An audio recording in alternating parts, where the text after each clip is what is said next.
7h, 9h, Europe 1 Matin. Et voici le zapping politique Europe 1. Bonjour Dimitri Vernet. Bonjour à tous. Et bonsoir à tous, bonsoir, bienvenue sur la chaîne Parole d'Honneur. On commence cette émission exceptionnelle appelée Palestine ou Barbarie avec de grands invités.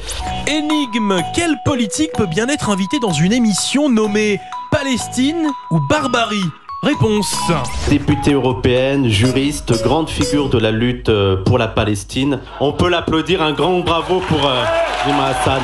Ah bah ça alors, l'insoumise Rima Hassan, on ne s'y attendait vraiment pas. Bon, déjà je voulais vous remercier pour cette invitation et m'excuser de tirer un peu la tronche aujourd'hui, mais c'est pas à cause de vous, c'est juste que je suis un peu fatiguée. Un Rima Hassan fatigué, non, en tout cas, ça ne se voyait pas du tout. Je veux dire, voilà, sur racisme systémique, on l'a, mais en fait, il y a plusieurs éléments.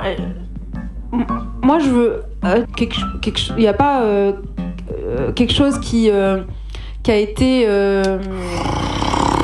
Bon, par contre, je vous rassure, l'eurodéputé s'est tout de suite réveillé quand le sujet l'intéressait. Alors, déjà sur la question des deux États, qui est une option qui a été systématiquement imposée aux Palestiniens. Ça ne nous intéresse pas.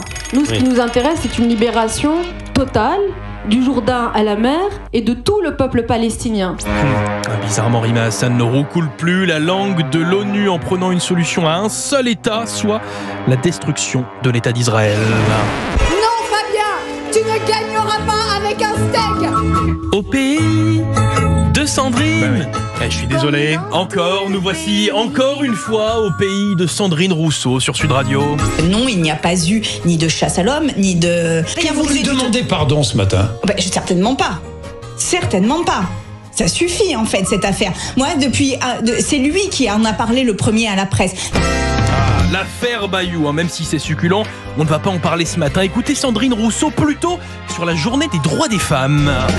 Et je pense à Némésis. Pour moi, Némésis n'a pas sa place dans ce cortège. Par contre, toutes les femmes aucune femme ne peut être exclue sur la base de toute discrimination possible. Nous sommes un espace sans discrimination. Un collectif n'a pas sa place dans le cortège, mais aucune femme ne peut être exclue. On ne pouvait pas mieux résumer la logique de Sandrine. Un peu d'astuce, d'espièglerie. C'est la vie de Sandrine. Merci beaucoup Dimitri Vernet. C'était votre zapping politique exceptionnellement un petit peu plus court. Mais on se retrouve demain sans faute. Merci à vous Dimitri.